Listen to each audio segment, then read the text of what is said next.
Hey, what's up YouTube? Welcome back to my channel. What's up, y'all? What's going on? What's up? We're back with another video all about what we have learned since being married for 6 months. 6 months already. We're super excited. Tomorrow, right? 6 months tomorrow. Crazy. April 17th. So if you're interested in learning more of what we have learned in 6 months of marriage, just keep watching. Okay guys, so we have been married for 6 months. What? Crazy, Woo-woo. time is flying. Time is flying. And so 3 things that we have learned, each of us, from being married for 6 months.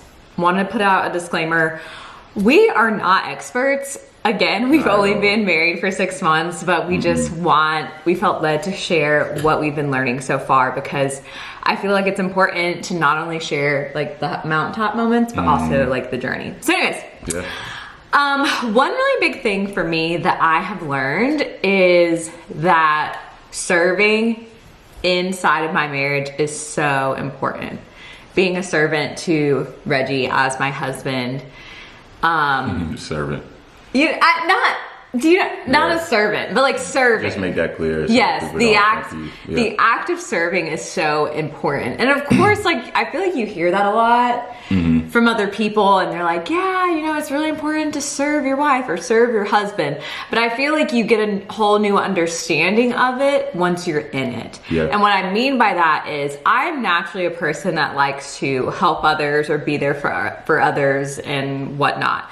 But the real test is being able to serve your husband or wife when you've just had an argument, or when you feel upset, or when you feel sad, or when you feel depleted at the end of the day. It's really easy to serve out of overflow, but serving out of lack, sometimes we can get depleted and we have to serve when we're kind of in a lack mode. I feel like I've learned a lot about that, and understanding that in those moments, it's not my own strength, but really it's the strength of the Holy Spirit that gets me through, and that I'm able to serve even when I've had a long day, even when I'm feeling sad about something, even when I feel upset. He gives me the power to be able to step outside of myself and serve. And that helps me to be a better wife, but it also helps him to be a better husband, because I feel like when you take the time to, I guess, just display humility in that way, I feel like humility begets humility, and he has no other choice really but to act in the same way within our marriage. So I'd say that's the first thing for me. Yeah, no, I agree with that. I mean, that's a big one for sure, and something that definitely I had to realize, and I'm still learning every single day, you know, as we learn what marriage is about. But I'll tell you, like, in regard to that, how I've been learning more and more about what marriage looks like is learning more and more about Christ, and learning more of who Christ is, and how he sacrificed his life for us, basically. For his people, for the church. And if you go back and you look at his life, and you look at the examples that he showed, and how he was a servant leader, not just a leader, but he was a servant first. Like, he came in serving. Like, the miracles that he was displaying, that he was doing, those were acts of servanthood. Like, he was serving. Him dying on the cross, literally laying his life and putting it on the line for us, that is servanthood. That's putting someone else before self. And so as I've understood him more, and as I gain clarity more and more about who God is and what he sent his son to do, it helps me to learn more about what we're called to do as a married couple. So I definitely agree with that. I would say one thing for me that I've definitely learned in marriage so far, just in the 6 months that has flown by, is the fact that our identity is not wrapped up in our marriage. That's really so a lot of times, like, we can lose our individual self and our identity.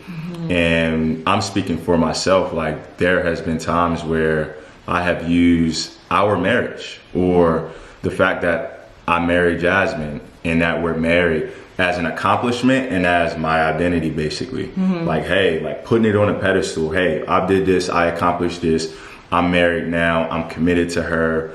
Boom, boom, boom. And I started to actually use that to form it into my identity and who I am. And it's not true, because even though we become one, we're still individuals, and we're bringing our individual selves to one unit, basically, and bringing what we bring to the table, what God has created us as in our unique form. We're bringing it to the table, basically, to share and bring it to the table and share that with our partner, with our spouse, basically. So definitely understanding that even though I'm married, I'm a husband, and that's my first ministry. It is not my full identity, basically. That's really good. And that I am still an individual. I'm still a son of God, and I'm still learning who I am. And I can be all of that in one, but I don't have to associate my identity with just being Jasmine's husband. That's so good. I love that. Yeah, we have learned the balance and the beauty of owning our individual identities while also understanding that our oneness is a big part of who we are.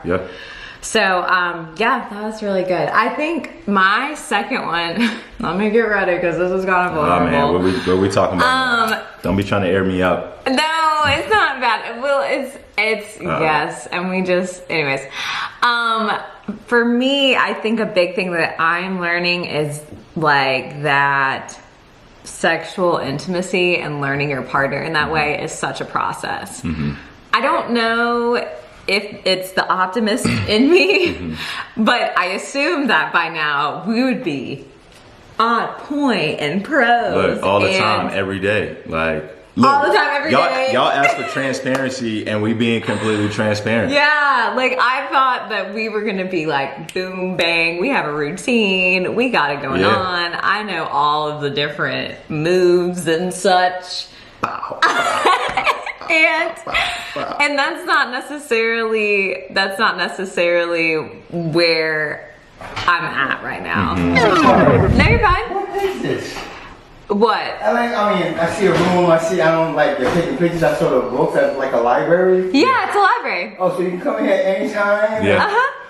Thank you so much. Yes, of course. Have a good one. Take care, man. Thanks. Bye-bye. Bye. Right now.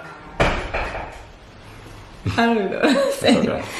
But I felt like that I was going to be this type of pro, but I feel like we're each learning so much. And I feel like there are moments where I can get frustrated with myself.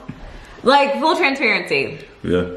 There are moments where I get frustrated with myself to the point where there's sometimes where I cry while we're being sexually intimate because I'm frustrated that I'm not getting certain things. And that's very vulnerable for me to say, but that's just me being honest, because I feel like I'm so hard on myself in so many areas of my life. And I was just telling Reggie this. I can be so critical of myself, and I'm my own worst critic. And there are times, even when we're sexually intimate, that if I'm not getting something or it's not comfortable or whatever, I can get so hard on myself to the point of frustration, to the point of tears, to the point of anger. And I'm learning that I have to have way more grace and love towards myself, because anything that is worth having is worth fighting for and worth going through the process for. And I have to understand that as being a virgin, I was a virgin for 25 years, it doesn't just like turn on. Like, it is going to take time. Yeah. And that is the cost of purity. And that's okay. Like, we were just talking about that. That is the cost of purity. And it's okay that it's a process. And it's okay that I don't understand everything. And it's okay that we're still learning at 6 months. I feel like we're still going to be learning even at a year. Yeah. But it's okay because we're doing it together. And I feel like I'm so grateful for how I'm learning to love myself and show grace towards myself, but also to see Reggie step up and show me so much grace and love in those moments where I get frustrated with myself. So, yeah, I feel like learning how to be sexually intimate is like a really big thing. That's a big one. And I just to piggyback you know, what you're saying, and I tell Jasmine this all the time, like, I'm learning this as well. This is a journey that we're actually going through together. Yeah. And purity a lot of times gets associated with being a virgin or not having sex at all.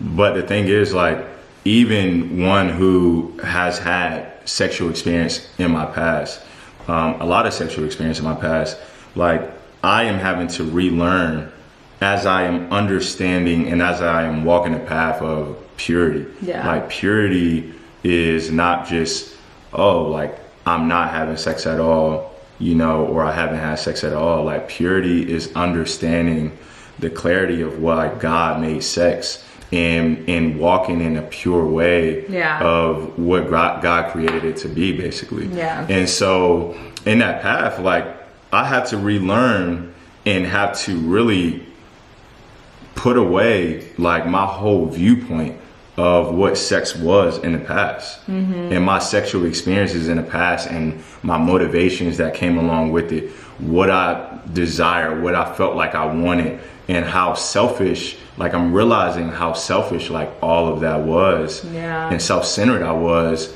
in my sexual experiences in the past. And so in my marriage right now, it's different because it's not all about me. And just like we talked about, how being serving the other is very important. So as I am learning to put Jasmine first, I have to put myself, not forget myself, but I have to put myself on the back burner and step away from being self-centered pretty much.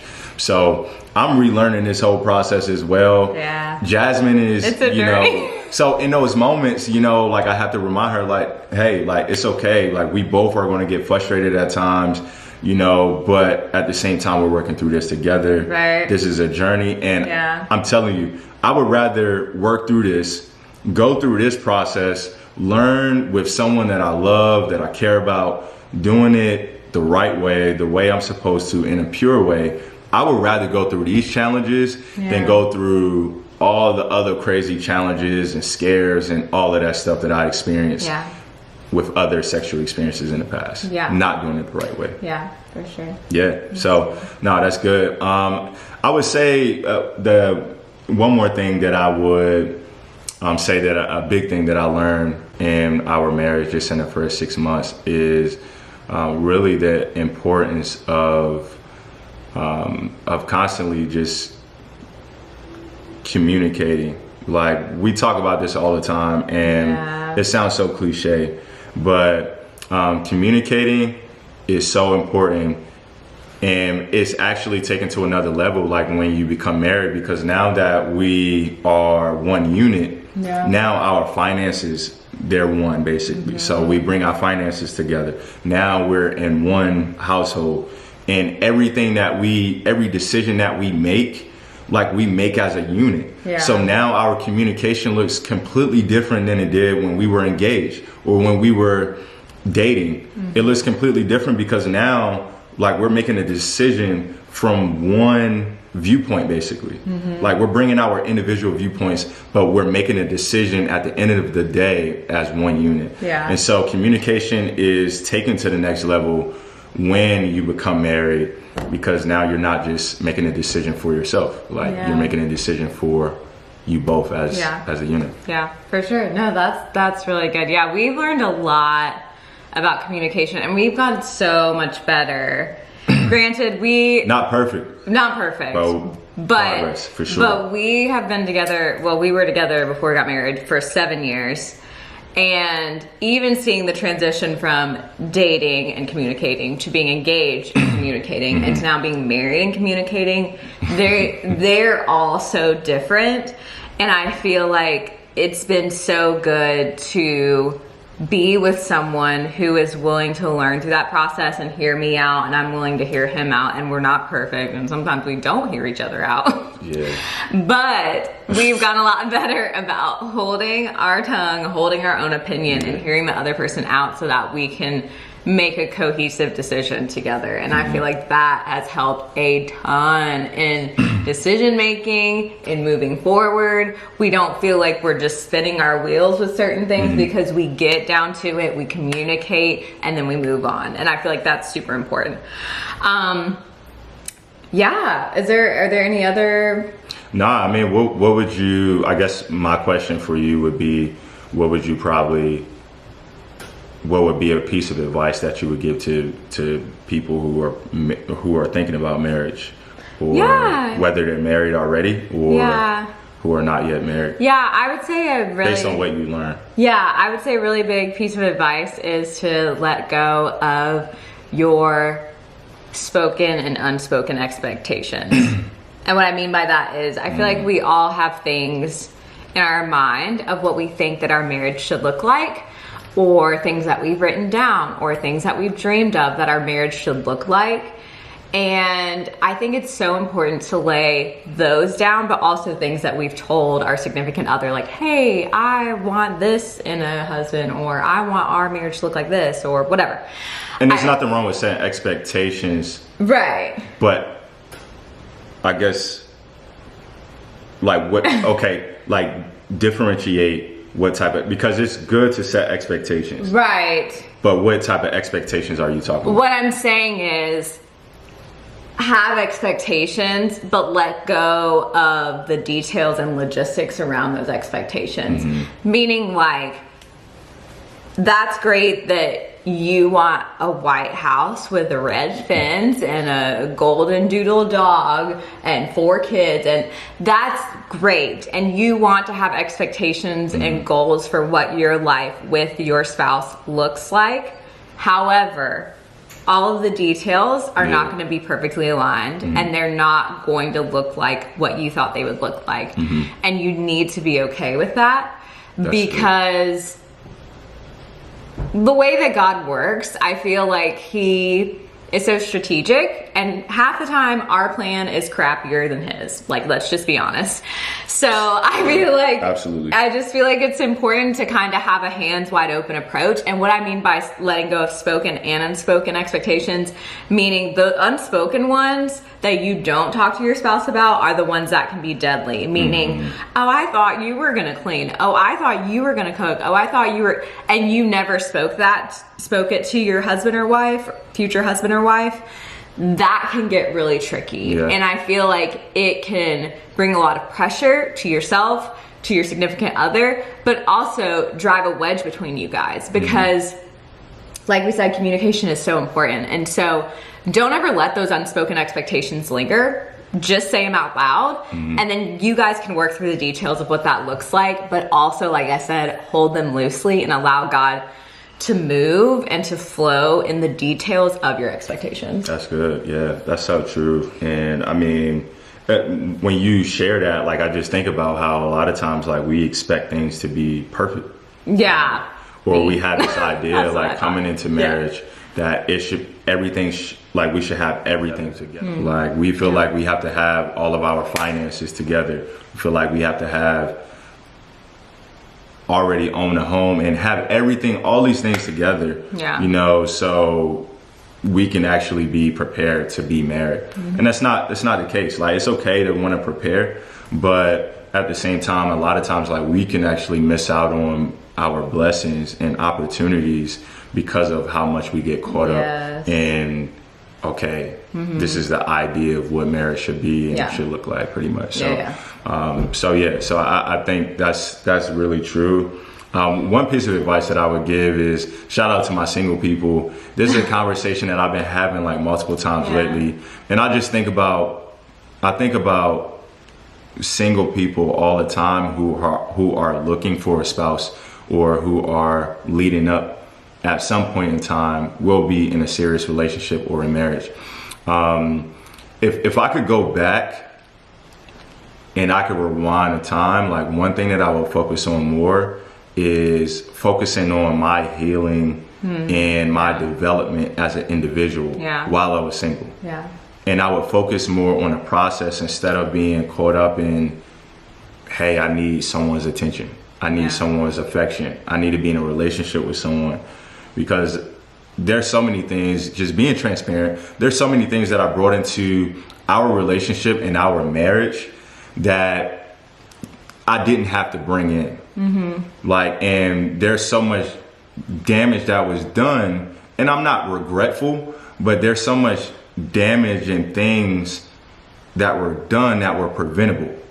If I would have focused on my development and allowed God to really work on me and heal me and mold me and shape me while I was single, and I was focused on that, then I feel like there would have been a lot of things and a lot of obstacle courses that could have been avoided when we were, together. And I could have saved Jasmine from a lot of hurt and pain that she had to go through pretty much. So I would say for the single people, and even the ones that are in relationships right now that are dating or whatever, like, do not forget your individual self, your individual development and healing. Yeah. Please do not forget about that, because a lot of times we think like we become better and things will be fixed and will become perfect when we find the perfect one. Yeah.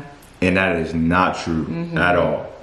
All you doing is bringing that baggage into your relationship, and now it's just a whole nother person that's going to have to deal with it with you. Yeah. So if I could go back, that's something that I would change, and I recommend to my single friends all the time, like, yo, like, embrace the process of where you at right now. Embrace where you are. Embrace the place where God has you right now, and allow him to mold you and shape you, develop you, and go through that healing process. So when you step into a relationship, you're going to experience challenges, but you won't have to experience the heartache and the pain and stuff like that comes with all of that baggage that you may carry into your marriage. Yeah, absolutely. Oh my gosh, that's so good. Yeah. I mean, we had a lot of healing to do, each of us. Man, and still a lot to of this day. healing. So it just makes life a lot easier. Yeah, it definitely does. But yeah, that was good stuff.